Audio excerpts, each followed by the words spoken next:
Welcome back to The Responsible Edge, the podcast exploring how to balance profit with purpose in an increasingly complex world. I'm Charlie Martin, your host, founder of TrueMark and the Anti-Greenwash Charter. And our article this week is Should Consultancies Be Held Accountable for the Actions of Their Clients?, where we're asking whether values-led agencies should ever work with clients who have a tainted track record, or if that's really the only way to ensure that change actually happens. And I'm delighted to say that my guest today to unpack all of this is Becky Holland, founder and CEO of BH&P, a B Corp certified behaviour change agency. Becky, it's absolutely brilliant to have you on the show this morning. Thank you so much for giving up some of your time. Thank you very much for having me. It's lovely to be here. Now, Becky, I very, very briefly obviously introduced you and alluded to, I guess, BH&P. For those listeners and viewers that aren't aware of what you guys do and the work that you're involved in, can you give us a little bit more meat on the bone? Yeah, absolutely. So I'm the founder and CEO of BH&P. We are a B Corp certified behaviour change consultancy and creative agency. And I guess there's a nuance in that because we very much work upstream in terms of the insight and the strategy as well as the creative idea. So the principle behind it is that we exist to help brave brands solve big problems. So we work in sectors like energy, finance and technology, those ones where positive impact is complicated, it's inconvenient, it probably goes against everything that the shareholders want to do. And so choosing positive impact is exactly that. It is a choice, and it is very, very easy for people inside those organizations to say, no, I'm not doing that. I'm just going to go get my promotion, get my bonus, do my job, go home, whatever it is. So choosing positive impact is really hard. Our goal is to drive those measurable transformations with insights, with strategies and with creative interventions, essentially, that are going to change what people think, feel and do. So that can be anything from protecting people from energy crime, access to finance, getting more green gas into the grid. So the spectrum is huge, but it's really tricky stuff, basically. If it's a really nice, easy brief, like how does Beyonce sell more albums, it's not for us. So Becky, yeah, it's brilliant. Thank you for clarifying that Beyonce is off the prospect list.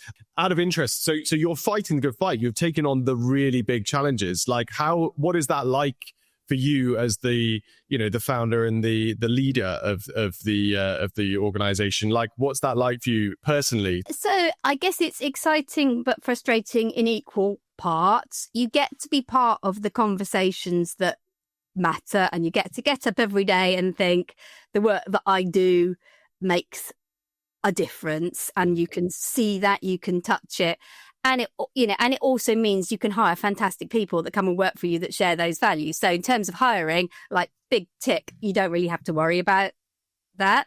But if you're a small agency or consultancy and you're working with an organization that has 10,000 people, it's got 200 people in the marketing function, 20 strategists, whatever it is, you have to kind of acknowledge that although you're coming in to create a systems change, your impact is really tiny.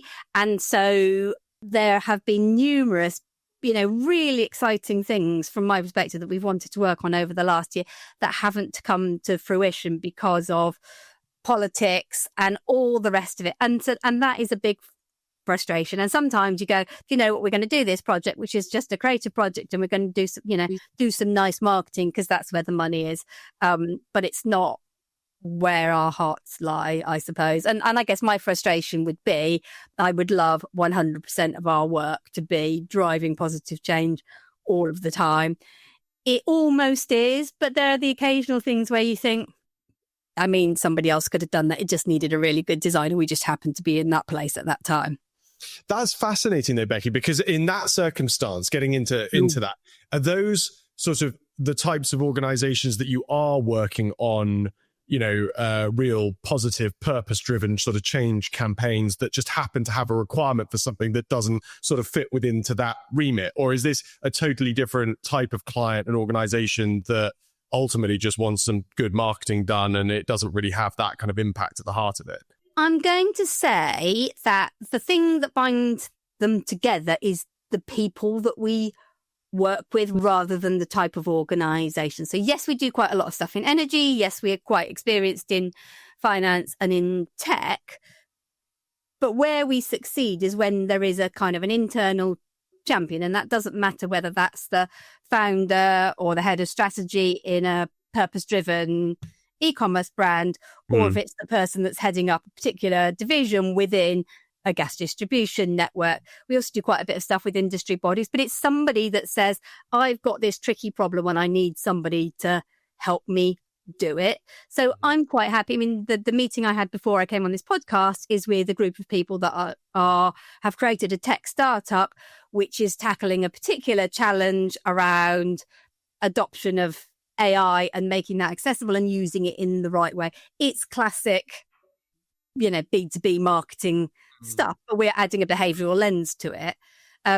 Our biggest client that we work with is an organisation called the Retail Energy Code. And for them, we run something called Stay Energy Safe, which is about keeping people safe from meter tampering and energy crime. People don't realise if you mess with your gas meter and your electricity meter, not only is it putting money on everybody's bill, but obviously your house and your whole street could go bang. And those are those sort of polar opposites. They're very different organisations, but the person that we talk to every day is a person that really, really cares about the work that they do, and they want it to have a positive outcome that goes beyond marketing metrics. So you're essentially looking for those champions essentially in organizations that you can build relationships with in order to support their kind of goals and outcomes that are aligned with those purpose-driven values that you yourself hold. Yeah, and I think that's really important. And I think it's really hard when you're inside an organization often to have that lens that allows you to make that change. It's that frustration that they've got, that they know what needs to be done, but sometimes you need that external voice. You need that expert that comes in with a different framework, with a different methodology, that has worked with a whole bunch of diverse organizations that can come in and help solve a problem that seemed unsolvable. And there was an article in Drama a few years ago, and it was talking about some of the same topics that we're going to be talking about today. And the argument in that was that agencies and consultancies almost have a moral responsibility to go into these organizations because if not, they'll just get stuck. I love that idea that there are people within these organizations, these corporates, that they need that external support. They want to do the right thing, but they need that external support and sort of energy, if you like, that comes from an external party, and innovative thinking and creative thinking that can help solve problems. They need that in order for them to actually end up having the effect within that organization that they're looking to have. I want to learn a little bit more about Becky Holland here. How on earth did we end up here today? Like what has led you to this this sort of career that you built for yourself? So I guess the background to this is, so I've spent all of my working life working in marketing and advertising. I've had various little stints doing cake making and other bits and pieces, but generally speaking, that's what my career has been, and worked for kind of big agencies and brands, some of them fantastic. I worked for GGT for 8 years, which then became TBWA, an amazing agency. Actually, I made a podcast all about what an amazing agency it was. But in a traditional big agency back in, like the 1990s and early noughties, showing my age now, you had to, the myth was you had to have a retail client, a car client, a finance client, and then something a bit sexy and a charity client. Because that then where you had and the charity client was the one that didn't make any money, but everybody wanted to work on because it made them feel good. So the reality is that, 95% of the work that you're doing is just to keep the shareholders happy, whether it's the client or whether it's the agency. That is what you're doing. And you're working 10, 12-hour days, everybody in the office all day, every day, back then, and for me, I just feel like, you spend a lot of time at work. Do you really want it to be there? And so I left kind of big agency world when I had my kids. As I said, I did a bit of consultancy. I ran a little cake making business called the Birthday Cake Lady. And then I was marketing director client side for a purpose driven organization for 3 years. And I kind of got a bit bored just working for one organisation, and I knew I wanted to go back agency side. But actually, I did a year working for an agency, and it just was the same old chasing revenue. And it just occurred to me that, there's a lot of damage that can be done by good people working inside bad systems, not because they're bad actors themselves, but they don't necessarily question the brief. They're just following the status quo. Earlier in my career, I worked on lots of campaigns for big brands where creative brilliance is used to sell things that don't really do any good in the world. And I just think we can use that creativity, we can use that strategic rigor, and we can use it differently to influence behaviour and drive change from the inside out. Particularly with the world that we've gone through in the last few years, I'm sure commercially we'd be a lot more successful. I would be a lot better off if we hadn't pursued this harder path. But I do think in the long term, tying purpose to profit is the only way to go. It is just much harder when you're starting out to stick to your guns, I suppose. That rings very true, I have to say, Becky, from all of the work that we do at our end, and a very well-made point. I could ask you loads more questions about you, but I'm sure lots of our listeners and viewers are already diving into LinkedIn profiles, etc. I strongly suggest anybody out there goes and checks it out. In particular, Becky's podcast, her own podcast, which I'm really excited to be featuring on soon myself, which is going to be great. But Becky, for now, can we move on? And would you mind just providing a little bit of an introduction and summary to the article that I mentioned at the beginning? Yes. So the article is called "Should Consultancies Be Held Accountable for Their Actions of Their Clients?" And I think it was in Management Today, but I think you're going to share the link, so I'm not going to worry about that.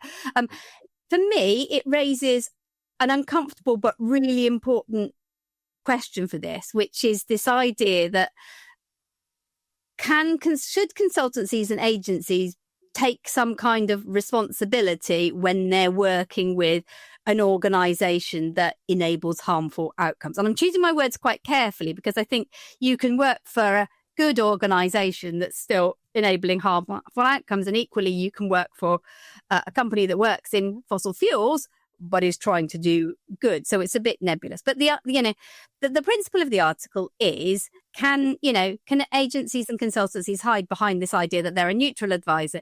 It wasn't me, Gov. They're a big organisation. I'm a little consultancy. It's nothing to do with me. If they go and do all of that stuff, I'm not responsible.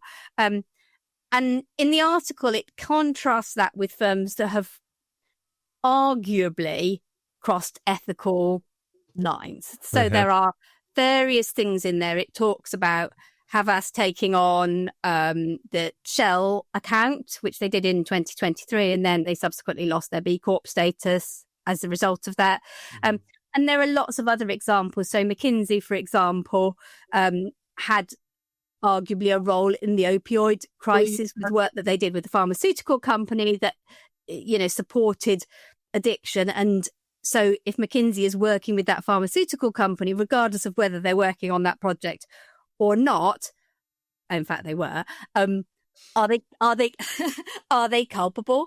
And it highlights that difference between advising a client on a genuine transition or consumer protection or trying to do something good versus like helping shore up harmful business models and reputations.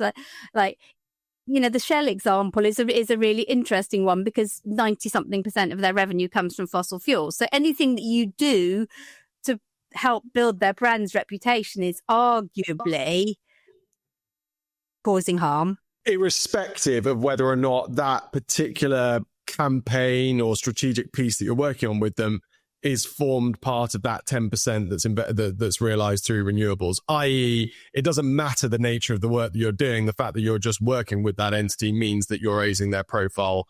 And therefore... So that's what the article argues. I think it's a bit more nuanced than that.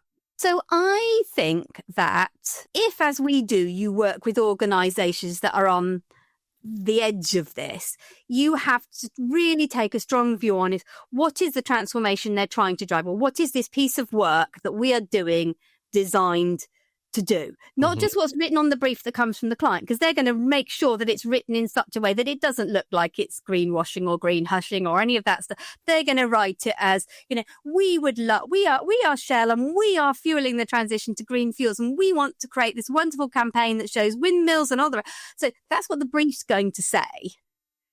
What you have to do is put your critical lens on that and go, okay, which means what? It's that kind of, so what? So what does that actually mean? So what does that actually, and drill down and think, actually, as a result of this, is harm going to come to somebody? And if you feel that the piece of work that you're going to do is actually going to have a positive impact, then I think you should be able to go into that and say, yes, we have, as I said before, like a moral responsibility to do this work because it will create good. If it crosses the line, you need to have that confidence to step back from it. And I think that's quite hard. If you're a 10-person company, you've got £1 million contract work for somebody, and you take it on in the best of intentions, and then halfway through the project you go, oh, holy moly, this is not good. It causes you a moral dilemma because you've got people that you're employing who are paying their mortgages based on the salary that you're paying, that's coming from the fees you get from so you want to try and avoid getting into that situation. And that, I think, is just where the real rigor at the start of the project needs to be. And you also need to, I think, be have a good understanding of, how much agency do you have in this situation? I'm fortunate, well, by luck or by design, I'm the founder of the agency, so I can make the decisions about what we do. Yeah. In an organisation where you have shareholders, for example, they might turn around, and this is exactly what happened with Havas, is to say, there is far too much money here to leave on the table. And I don't know what exactly was said in that boardroom, but I think, there was probably a conversation that said, okay, if we're going to lose our B Corp status, we'll lose our B Corp status. And so be it. We're not going to turn down £5 million. So you need to know and understand what is that scenario that you're going into and how much agency do you have to make a decision about whether or not you take on that piece of work. Essentially, if I've understood things correctly, you're looking at the first thing to do is to take the brief, which is very much going to be positioned in a very likely positive light, and understand essentially the brief behind the brief. Why is it that this particular organization has put this brief in front of us, and what value do they get from getting us as an organization to work with them on this brief beyond what's in it and the outputs for it? And then almost from there, it's understanding, well, what are the guarantees that we have in place around the influence and impact that we're going to be able to have through this brief? And as you say, what's the agency that we're provided with in order to influence things? And would you say that as long as you get to the point of feeling comfortable about the brief behind the brief, coupled with clarity around the influence that you're going to be able to have, once those two things are clearly established, is that when you can make a sort of an affirmative decision to go, okay, we can take this on? I think so. And it's a combination of factor-based stuff and a bit of gut as well. We don't necessarily, give that enough credit in business, but actually, if you are trying to make a positive impact, you probably know the first time you read the brief, and so sometimes that massive Excel spreadsheet or, conversation you're having with ChatGPT or whatever it is that's trying to build you the rationale for why you should take it on conflicts with your gut, and you do need to take that on board. But yeah, I would never I wouldn't underestimate the importance of that pre-brief scoping phase. So within our consultancy, we use something called the COM-B framework, which is based on UCL's Behaviour wheel, and basically it talks about within any intervention, what is somebody's capability for change, what is their opportunity for change, and what's their motivation to change. And we use that as a framework for when we're running workshops with clients and when we're designing the outcome. But we also use it ourselves when we're interrogating the brief and thinking about the client themselves. Is this actually right? And is this organization capable of, doing whatever this thing is that they've said they want to do? And that really helps us. So I would say having some sort of framework or process for evaluating that up front that then other members of your organization can also use is important, because consistency is really, really key. So Becky, we've obviously touched on, I think, both the article and I think in some of the examples that you shared before, talked about kind of some of those worst case examples of where agencies and consultancies have found themselves in kind of hot water, having chosen to work with particular organizations. Can you just give us a bit of the sort of other side of the coin of particular examples of where agencies and consultancies have gone in and worked with those potentially problematic organizations and managed to affect real change within them? Yeah, sure. So there are actually lots of examples. And I want to pick one I think that people will be aware of, even if they're not aware that a consultancy was involved. I think everybody knows the line, there is no planet B. We've heard it used a lot in the media over the last 20 odd years. But it's that and lines like that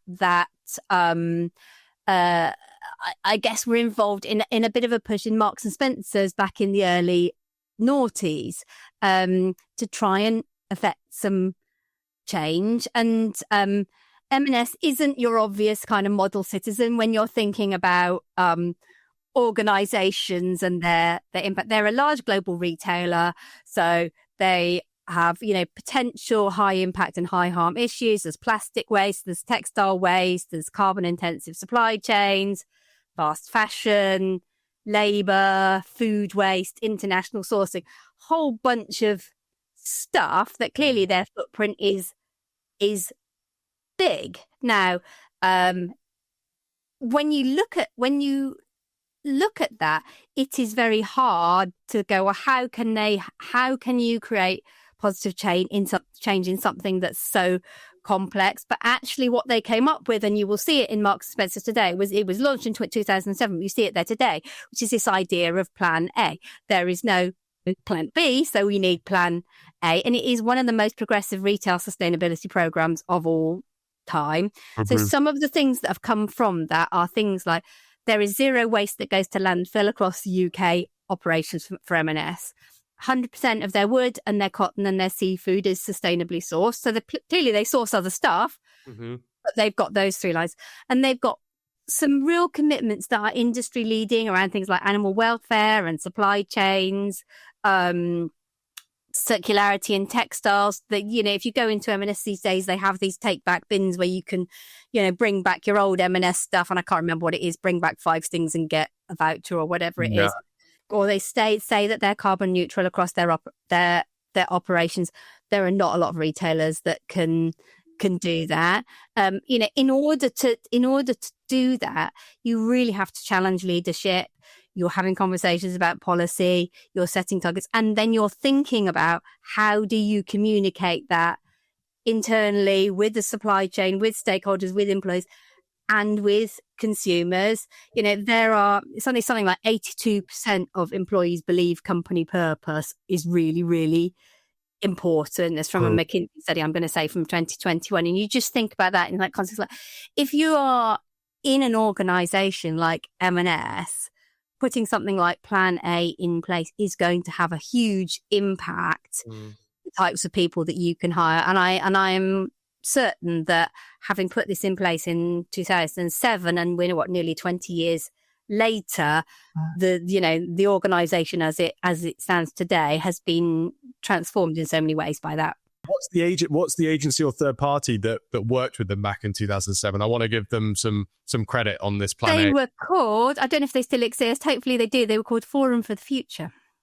Oh, of course, yes, of course, Forum in the Future very much still exists. That's Hannah, who's I think CEO over at Forum Future. Fantastic. Well, there you go. Amazing job. Amazing job. But there are lots of other examples, BCG worked with Maersk on decarbonisation in the shipping industry. There's a whole bunch of stuff that Accenture have done with Unilever about supply chain decarbonisation and sustainability, which are, as far as I'm aware, positive case studies. I am sure in most of these instances, if you chose to go and look at them, you could probably come up with arguments that say there is a greenwashing element to it if you chose to take that perspective. And again, I think it comes back to what we're talking about, filters and really just looking at this properly and having a framework for looking at it rather than just taking things on face value. Let me ask you about, from your experience, can you describe us with, obviously without naming names, but can you describe to us some examples of scenarios where you've had organizations come to you with a particular brief and you have chosen not to work with them? And can you talk us through kind of like whether or not it was the organization itself or whether or not it was the brief? Like, what are those kind of lived experience and examples that you have where these sorts of decisions have been made to say, no, that doesn't align with us. We cannot see the impact. We're going to choose not to pursue it.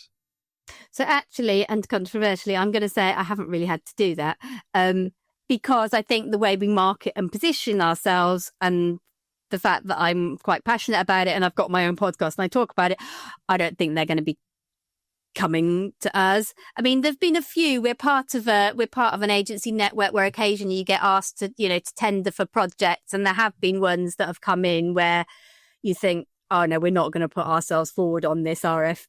This is just. There was one that was some sort of Russian crypto firm whose money was used to support the defense industry. And yeah, it was a classic kind of B2B. We need a brand proposition. We could have done it.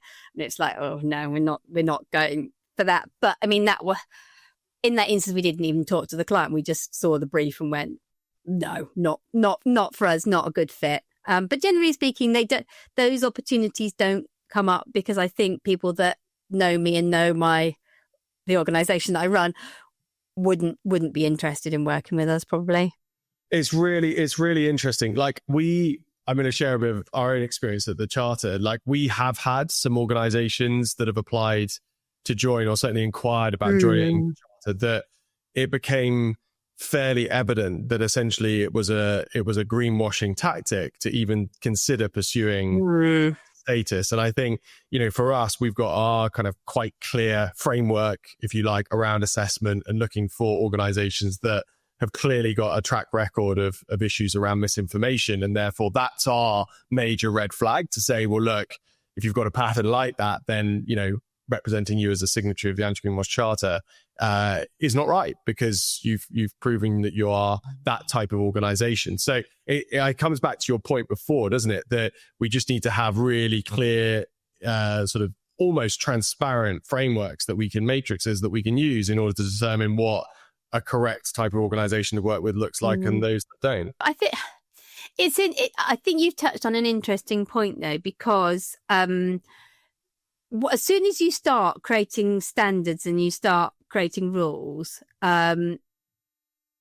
you are queering the picture. Feel like you're changing the situation. So it's probably a good segue to just talk a little bit about B Corp and B Corp standards, because I think those are really relevant here. So in the previous version of the B Corp standards, there is some wording in there around working with fossil fuel companies in particular. And essentially what it said in the old version of the standards is you need to demonstrate that the work that you're doing is not causing harm, it's for good, etc., etc., etc. And obviously that was what Havas fell foul of when they started working with Shell, and it was deemed that, well, actually this, they were making Shell look good, and that was not appropriate in that current climate.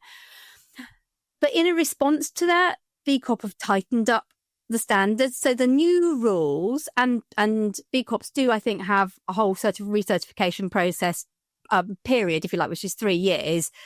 But the new rules say that if you are a consultancy or an agency, you need to demonstrate that less than 1% of your revenue is coming from fossil fuel companies. And I totally understand why they've done that, because, there is a lot of dialogue around this and how do you create a standard that you can hold everybody to.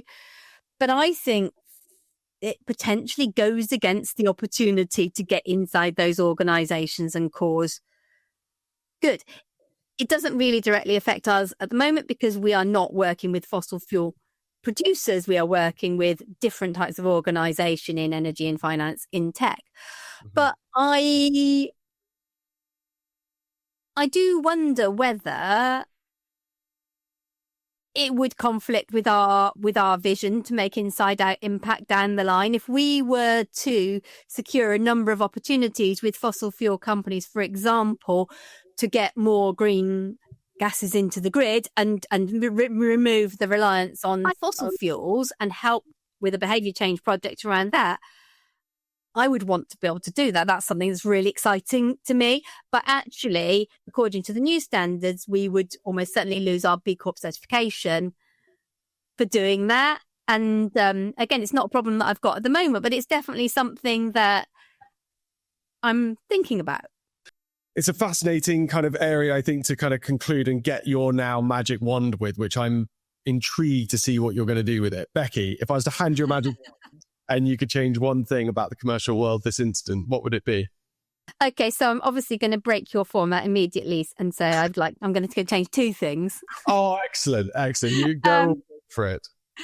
So one of them is, I guess, a big systemic issue, and then the other one is a bit closer to the heart of the article. So my big one is we have to stop providing grants and subsidies and financial incentives that quietly prop up harmful industries. I don't think people have any idea how much public money flows into things like, I'm not going to mention fossil fuels because we talked about that a lot, but things like intensive agriculture and some areas of defence, for example, and sectors that really create long-term social and environmental cost. Those subsidies completely distort markets.